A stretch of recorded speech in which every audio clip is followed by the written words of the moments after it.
The Trine had brought our heroes to a strange forest, where they had encountered goblins and enormous creatures.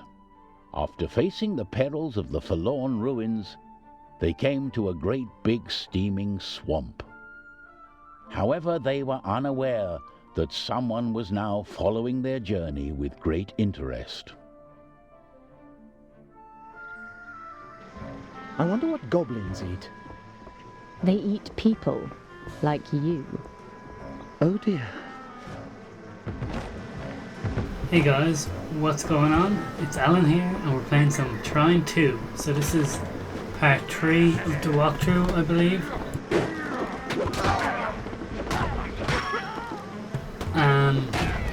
Yeah, it's definitely part 3. So, sorry, I just got a little confused there. But this game is amazing so far. I just want to weigh in at this point and give a little bit of my opinions thus far. And so far it's amazing. I mean, I don't really play platformers, oh my god, that much. But this, I don't know, and it's the first indie game I played as well. And I mean, it's seriously unreal, like it's far better than I expected. I mean, the graphical quality alone is enough to just justify getting the game, I think. It came out at the end of 2011 or start of 2012, in between those two, and the game is still beautiful. It looks better than a lot of games I've played recently. Like it's actually insane. And I know graphics don't make a game, but when you have a great game and it's complemented with great graphics, it's just insane. And it makes you feel so much better, as well as the fact that I actually only bought this game for €3, so that makes me feel even better, because I got it on G2A games, G2A.discount game store, so it's like really cheap, whereas on Steam right now it's about €17, so saved a huge amount of money there, and like the quality of the game is insane.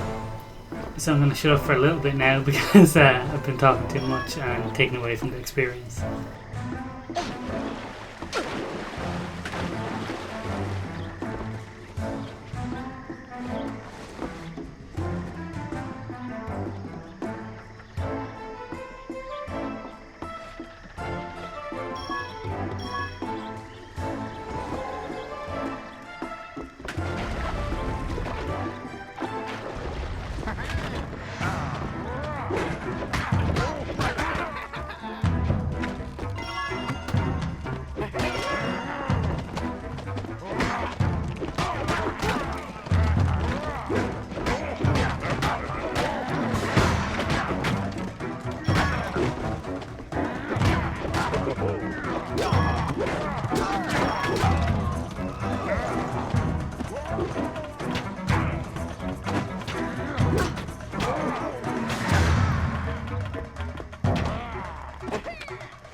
Okay, so I have to say, really enjoying the combat aspect of this game as well.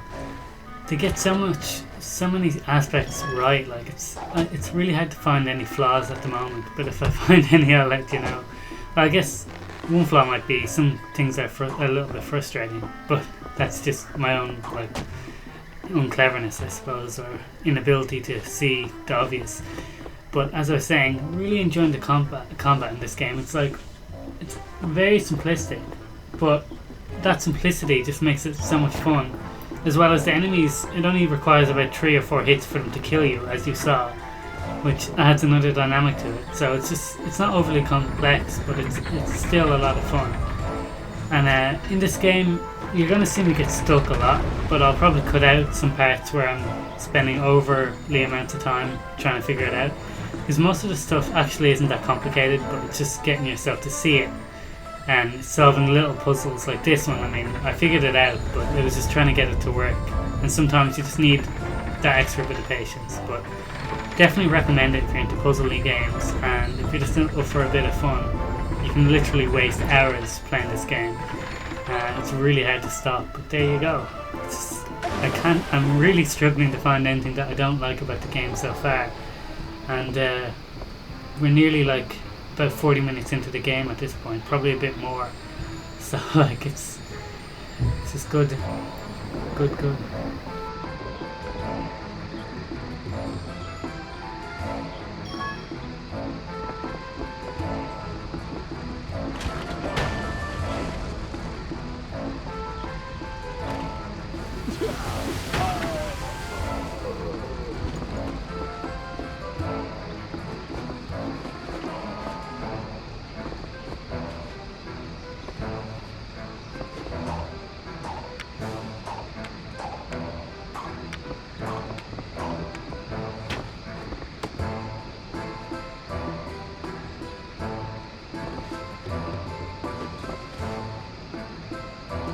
Another thing that makes this game fantastic is just the soundtrack.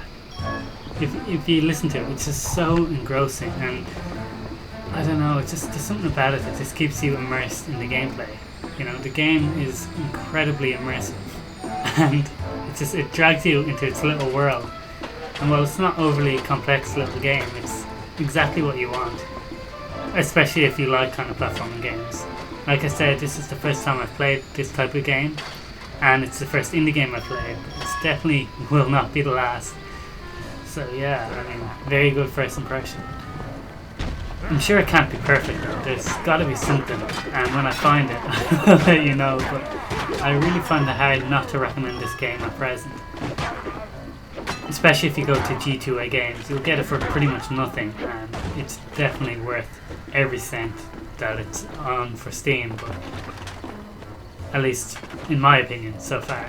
And before I got this game, I actually looked at the Critical Brit's review, and he's usually hard on games that are really bad, and he had nothing bad to say about the game at all, and that's a first in my opinion. I've never seen him not be able to criticize a game, so go check it out if you want. That's a great review, and also Angry Joe does a playthrough of this as well, like for the first 17 or so minutes of it. He gives really good feedback as well, so it's not just me saying that it's a fantastic game. Everyone seems to love it, well, mostly. GameSpot didn't really seem to like it too much in their review, but that was the only review I saw that gave it a pretty bad one. So yeah, it's just a lot of fun. It's nothing bad going for it so far, like I've said several times, and What a happy little frog. and as I'll keep on probably pointing out, it's such a beautiful game. Like, I can't just get over how good it is. And as you can see, it's actually running fantastically, or phenomenally even, on my HD 7950. Now granted, I've turned the anti-aliasing down from full 4 times SSAA to 2 times SSAA, and as well... My sandal's gotten slimy. And has FXAA as well, or something along those lines. I can't really remember, but I turned it down to the the third highest, second lowest anti-aliasing quality, because when I'm playing the game, you don't notice much of a difference when I'm playing it, because when you're playing at a high resolution, anti-aliasing isn't really noticeable, especially at 1080p games or higher, but I'm playing at 1080p, so like I don't notice the difference. On YouTube, you probably will notice the difference though, because I don't know why. When they change the render quality and the encoding, you notice when there's no anti-aliasing, even when you can't when you're playing. It's kind of weird like that. But like, otherwise, like everything else is maxed out completely, and you know, frame rate matters more to me than, you know, anti-aliasing. So like if I can max everything out and have anti-aliasing kind of low, I'll do that, because it still looks phenomenal on my PC and on my monitor. I mean, it still looks phenomenal. Phenomenal. I can't speak, but it still looks amazing when I'm playing it back here. Hopefully it'll look as good on YouTube, but YouTube compresses it really badly. But hopefully you guys can still see how amazing the game looks, and how kind of immersive it is for what it is. It's just amazing.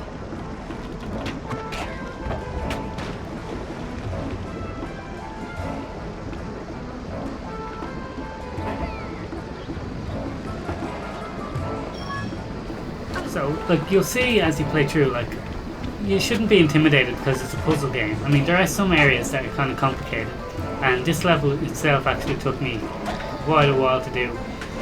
But there's a lot of puzzles that are actually fairly straightforward. You just have to think about it a little bit. So it's not overly complicated, like I say. So you shouldn't feel scared about it, like going, oh, well, I wouldn't be able to solve these puzzles. Because look, let's face it, if I can solve these puzzles, anyone can.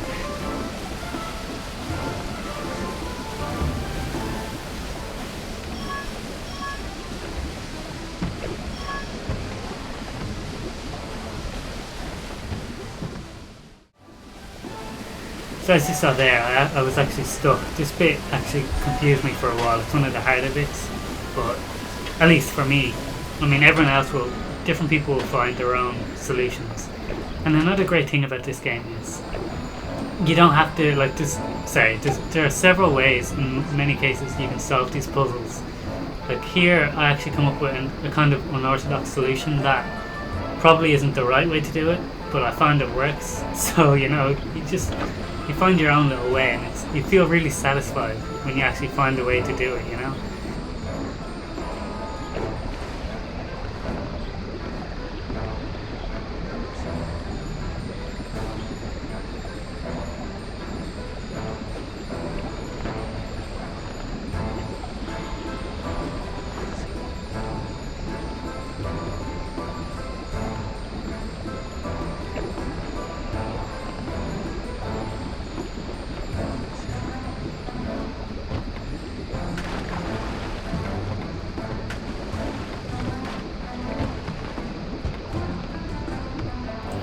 And so you see success.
Again, this part is quite difficult. Well, it seems difficult, but really all you have to do is get one of the pipe coppers here and drag it in through here. Now, originally this one actually started in there, but I spent too long at this part, like 10 minutes or more, so I just edited it a bit down there.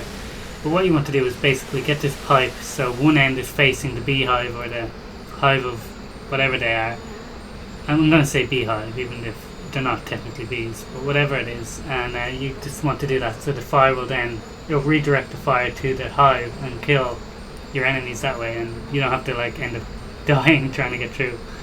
Like, it's pretty straightforward when you think about it like that, but that took me like an incredibly long time to figure out. So this is pretty much the end of the video. Thanks for watching, guys, and I'll see you in the next one. We've spent a whole day in this mud. And it shows on my hemline. Hello? That flower spoke. Nonsense. Flowers don't talk. Can you please help me?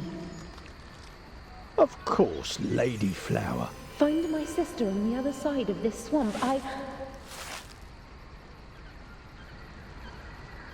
Are we looking for another flower? Don't worry, Lady Flower. Let's go. The heroes had found themselves in a magical forest.